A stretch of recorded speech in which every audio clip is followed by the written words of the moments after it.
जब सारी बंदर सेना समुद्र के तट पे, हर बार तो सुनते ही हो पता है, समुद्र के तट पर जाकर के खड़ी हो जाती है और ऊंची ऊंची लहरों को देख करके जब उन्हें संपाति का भाई जटायु की कथा तो सुने हो ना, जटायु बता देता है, गिद्ध दृष्टि बहुत तेज होती है कि माता सीता अशोक वाटिका में बैठी है।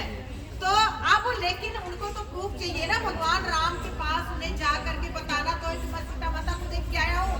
तो सारे भालू बंदर समुद्र के तट पर बड़े ही आश्चर्य से देख रहे हैं कि भाई समुद्र की ऊंची ऊंची लहरों को देख करके पार लंका है, वो बड़े डर रहे हैं। उनके मन में एक अद्भुत आश्चर्य हो रहा है कि इस लहरों को हम कैसे पार करें। कहते हैं बलिबादत प्रभु बाढ़ हूँ सो तनु बरनी ने जाई मैं धरी महदी भी सात प्रदर्शित जाए सियापति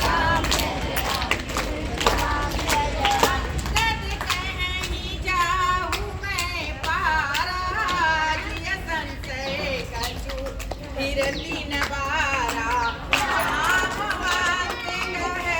तुम सब लायक पठई कह तुम सब लायक कहीं रीछपति सुन हनुमाना का चुप साधी रहूं बलवाना पवन तनय बल पवन समाना बुद्धि विवेक विज्ञान निधाना कमन सुकाज कठिन जग माही जो नहीं हो ही तात तुम न पाई राम काज लगी तब अवतारा सुनत ही भयहु पर्वताकारा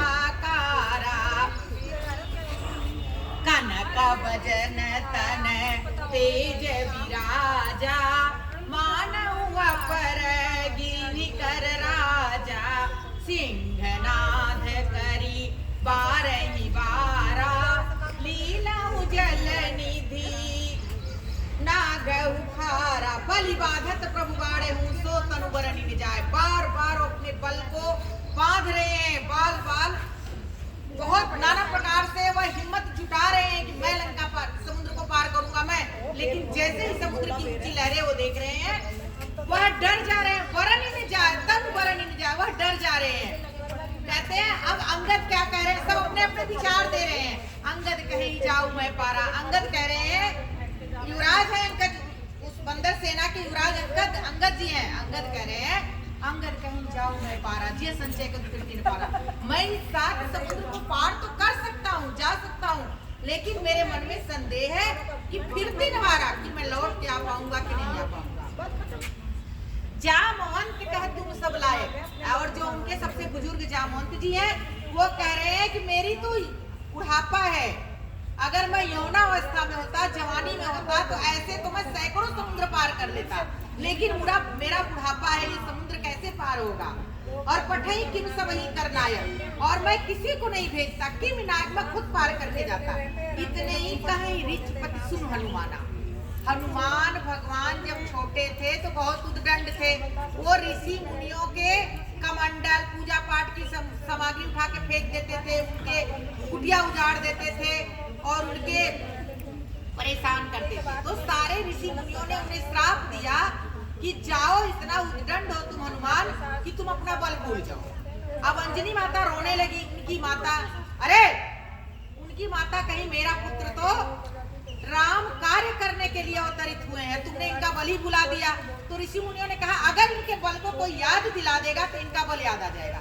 अब वही ऋषपति, ये बात सिर्फ जामवंत जी को पता है, जामवंत जी कह रहे हैं कि कहीं ऋषपति सुन हनुमाना का चुप साधी रहे हो बलवाना। अरे हनुमान जी तुम क्यों चुपचाप खड़े हो। अब उनके बल को वो याद दिला रहे हैं, कह रहे हैं पवन तनय बल पवन समाना, तुम्हारा बल तो पवन के वेग पवन के समान है और तुम तो सर्वशक्तिमान हो।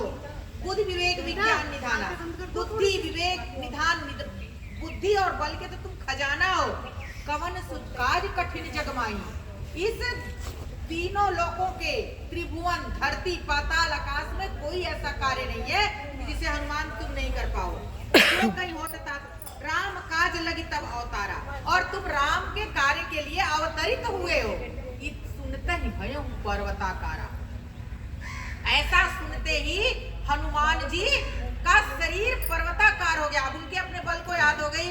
बच्चों, वहीं जहाँ तिरुपति बालाजी का मंदिर है ना, तिरुपति बालाजी का मंदिर कहाँ है? मद्रास में, केरल साइड में। वहीं जहाँ हनुमान जी हुए हैं, वहीं वो तिरुपति बालाजी का अवतार हुआ है। और उन्हीं रूप की जो पूजा करते हैं, भूत पिशाच भागते हैं, क्योंकि वो राक्षसों का वध करते गए हैं। सुनता ही भयं पर्वताकारा, उनका शरीर पर्वत के समान हो गया। कनक भजन तन तेज विराजा, कनक, उनके शरीर से सोने की किरणें निकलने लगी। मानव अपर गिरिनिकर राजा, और इतने वो क्रोधित हैं कि ऐसे लग रहा है कि जो पर्वतों के राजा हैं उन्हें भी वो लील जाएंगे। लील जाएंगे मतलब निगल जाएंगे, खा जाएंगे। सिंहनाद कर 12 सिंह के सैकड़ों शेरों के समान वह गर्जना कर रहे हैं। लीलन नागों जल निखाना, ऐसा लग रहा है कि अभी पल भर के अंदर पूरे समुद्र को पी जाएंगे। सहित सहाय राम नहीं उपारी, वो इतने क्रोधित है।